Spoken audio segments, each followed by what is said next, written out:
आज हम बात करने वाले हैं भारत की सबसे प्राचीन पर्वत श्रृंखला की, अरावली पर्वतों की। लगभग 2 अरब साल पुरानी पर्वतमाला जिस पर अब मोदी सरकार की काली नजर पड़ गई है। सरकार अब अपने परम मित्र अडानी के लिए इसे तहस नहस करने पर उतारू हो गई है। इसे लेकर पूरे देश में गुस्सा है। देश के हर कोने से इसे बचाने के लिए आवाज उठाई जा रही है।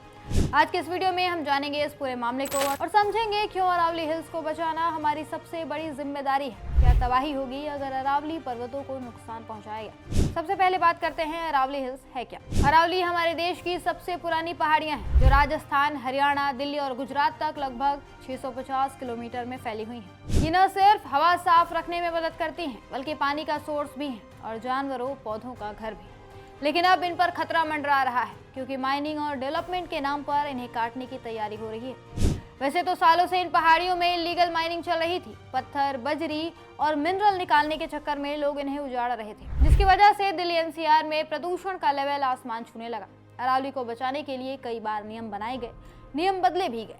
सबसे पहले पर्यावरण मंत्रालय ने 1990 के दशक से माइनिंग को केवल स्वीकृत परियोजनाओं तक सीमित करने के नियम बनाए, लेकिन इसका सख्ती से पालन नहीं हुआ। फिर साल 2009 में सुप्रीम कोर्ट ने हरियाणा के फरीदाबाद, गुरुग्राम और मेवात में माइनिंग पर पूरी तरह से बैन लगा दिया। इसके बाद 2018 में सुप्रीम कोर्ट ने राजस्थान में अरावली पहाड़ियों में माइनिंग पर पूरी तरह से रोक लगा दी। लेकिन अब क्या हुआ कि मोदी सरकार की पर्यावरण मिनिस्ट्री ने एक समिति बनाई और अरावली पहाड़ियों की परिभाषा के बारे में सुप्रीम कोर्ट में सिफारिश की, जिसे 20 नवंबर 2025 को सुप्रीम कोर्ट ने स्वीकार किया और इन्हें लागू करने का निर्देश दे दिया। अपने इस फैसले में कोर्ट ने कहा कि सिर्फ वो पहाड़ियां अरावली मानी जाएंगी जो 100 मीटर से ज्यादा ऊंची हो। इस नई परिभाषा के मुताबिक अब अरावली की 90% से अधिक पहाड़ियां अरावली के दायरे से बाहर हो जाएंगी क्योंकि ये सब 100 मीटर से नीचे है। अब इन पर प्रोटेक्शन नहीं रहेगी, यानी यहाँ माइनिंग हो सकती है। मोदी सरकार के इस फैसले की वजह से अब माइनिंग कंपनियों को जमकर फायदा पहुंचेगा। नुकसान किसका होगा?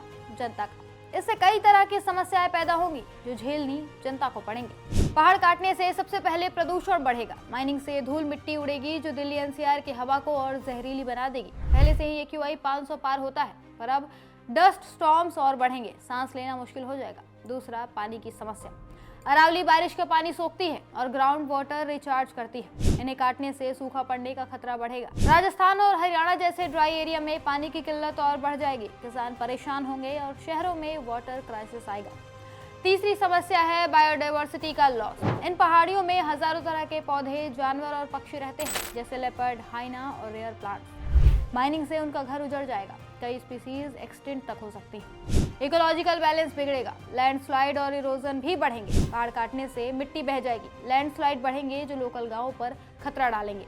फ्लडिंग भी बढ़ सकती है क्योंकि पानी रोकने वाला बैरियर खत्म हो जाएगा। क्लाइमेट चेंज का इम्पैक्ट अलग से होगा। अरावली डेजर्ट को फैलने से रोकती है। इन्हें उजाड़ने से राजस्थान का डेजर्ट और फैलेगा, टेम्परेचर बढ़ेगा और ग्लोबल वार्मिंग बर्स्ट हो जाएगी। दिल्ली का तो और भी ज्यादा नुकसान होगा। अरावली थार डेजर्ट से आने वाली रेत और धूल को रोकती है। ये एक नेचुरल दीवार की तरह काम करती है जो डस्ट स्टॉर्म्स को दिल्ली तक नहीं पहुंचने देती। अगर ये पहाड़ियां कट गई तो थार का रेगिस्तान सीधे दिल्ली की तरफ बढ़ेगा और यहाँ का प्रदूषण जो पहले से ही आसमान छू रहा है वो और बढ़ जाएगा। बढ़ते पोल्यूशन से अस्थमा, लंग प्रॉब्लम्स और कैंसर जैसी बीमारियां बढ़ेंगी। बच्चे और बुजुर्ग सबसे ज्यादा प्रभावित होंगे। यही कारण है कि मोदी सरकार के इस फैसले के विरोध में प्रोटेस्ट हो रहे हैं। सोशल मीडिया पर कैंपेन चलाए जा रहे हैं, सेव अरावली।